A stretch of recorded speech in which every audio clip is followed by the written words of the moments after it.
Hey guys, it is stupid o'clock at night and I am filming because I am working on projects and I am hyper. So with that in mind, I thought today I would talk to you about my likes and dislikes about my autism, because unlike a lot of my other diagnoses, it actually has some positives to it.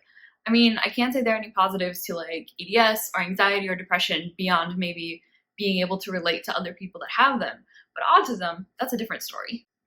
So, autism is technically, I believe, classified as a developmental disability. However, a lot of people who have it don't consider it a disability, and I'm kind of on the fence about it. And that's because of what I'm going to share with you.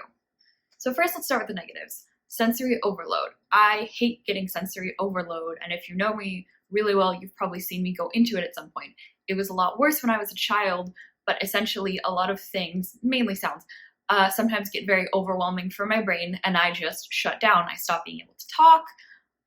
Sometimes I cry, and I just feel physical pain. Not pain in your ears, pain in your chest and your head and just everywhere. So this can happen at things like concerts, but it can also happen at things like cars going by on the road, or I don't even know if you can hear this, but if I'm having a really bad night, the buzzing sound from my refrigerator is enough to make my brain want to explode. I actually, and you'll know this if you've ever been to a movie with me, tend to sit out of habit in the back away from the speakers on an aisle seat, because when I was little, I couldn't go to movie theaters because the noise would hurt so much. And then when I got a bit older, I was able to go, but I would still kind of have to acclimate. So it would be kind of like jumping into a pool, with the first shock. And then my brain would sort of adjust and it would be okay. But I still sit there out of habit in case I need to leave the theater quickly. My sensory issues also extend to taste. I have a lot of trouble with food. I get nervous about eating new foods. I don't know why. It's not that I think a taste will hurt me. Just the idea of it sometimes gives me anxiety. But at the same time, I'll read descriptions of food and I'll think, oh, that sounds really good. But then I look at it and I just can't. And I have a lot of taste preferences that I think a lot of people would consider picky or weird. But for me, I just can't, even the things that a lot of people find bland, like potatoes. Potatoes are supposed to be bland, right? I hate them, all kinds of potatoes. Mashed potatoes have a terrible texture and the taste just makes me cringe. Same with, I don't know, it's a lot of things. Corn, peas, what other stuff do I hate? Ketchup, tomatoes, but like chunks of tomato. I can eat tomato sauce. I can eat pizza sauce, but like the actual chunks of tomatoes just kind of weird me out. I don't know why, it just does. And plenty of other things like that. I'm also quite literal and I'm not as rigid as some people with autism, but again, a lot of this happened when I was a kid, but it does kind of, if I get told that we're going to do something, then it feels like we have to do that thing. And if we don't do that thing, then part of me gets this like, warning, warning, warning, it's wrong, it's wrong, it's wrong. And we have to do it, even if it's something that I didn't care about. Like I made a to-do list today, and one of the things was to put my laundry away. And even though it's late at night and I'll probably have to do it tomorrow, part of me is like, no, you have to do it now. You just have to keep going. This also goes for things that are needed to be completed. So I started an application tonight.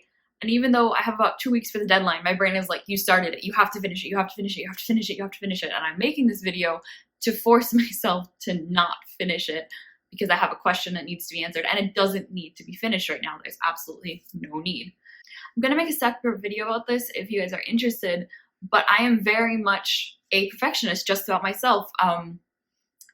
Logically, I know that people make mistakes and that's kind of being human, but for me, I can't conceptualize that. Like it feels like it has to be perfect, And when I'm anxious, it gets worse. So I will scrutinize my body for like every type of flaw.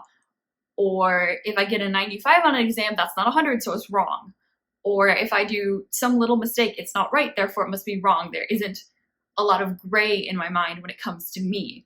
And that's very harmful. It's very anxiety inducing and it's certainly not healthy, but it's just how my brain is. I also do sometimes miss general social cues. I don't always understand when people don't want me around. I don't always understand the more subtle facial expressions. I learned a lot of them from books, right? So a lot of them, I know what they are based on words, but if I were to see, like let's say a nervous smile, I don't necessarily know what that looks like. But I know that it's a thing that exists, if that makes sense. However, this video is not all doom and gloom, and there are a lot of things I like about being autistic. I like my ability to hyper-focus and go into overdrive. I decided to do this application a few hours ago, and it's almost completely done. So I got recommendations, I wrote a personal statement, I found my writing sample, and I started a translation, all in the span of maybe 2 or 3 hours, I think. I don't actually know. That's another thing. I have no concept of time, and that can be a good or bad thing, depending. So I can do something like homework, let's say, and it won't feel like a lot of time for me, and then I'll look up, maybe a few hours have passed. But alternatively, you could put me in a room without a clock, and I wouldn't be able to tell you if 5 minutes or 5 hours had passed. It would just be some period of time. So that can have pros and cons, especially if I need to be somewhere, but that's a whole nother story. I also like getting really into something and then learning everything about it. I know a lot of people don't love info dumping. That's when you focus on a particular subject and you just tell someone every little thing about it that you learned. But I kind of like it. I mean, how many people can do stuff like that? I know tons of random facts about languages.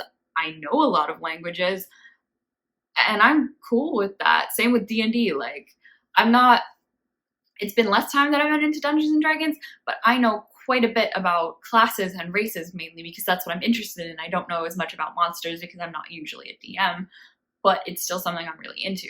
I also like that I can read so quickly and that I can conceptualize things really quickly. My brain moves really, really, really, really fast. Again, is one of those things that can be a hindrance, but a lot of time it helps me. I finish assignments really quickly, and then I have time to do more fun things. I also like my empathy from autism. I may not be able to tell how a person is feeling, but once I figure it out, I will feel that feeling with them. I will be very good at trying to help them. And I just feel things a lot more intensely than a lot of other people, I think. This kind of goes into with stimming, so the repetitive motions that make you feel good.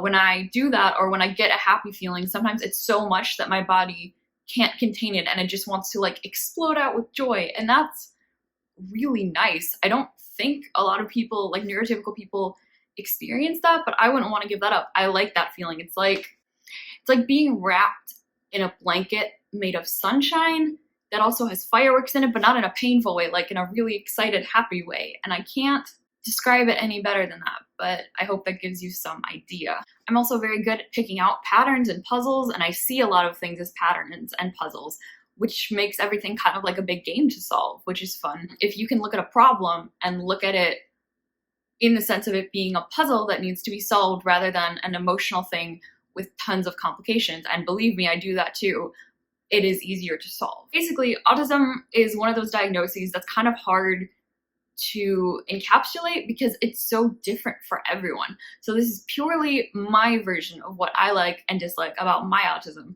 but I hope it gives you guys some kind of idea of what my brain is like. Thank you guys so much for watching. Please look down in the info box if you would like to follow me here or on any other social media sites, and I will see you next week. Bye!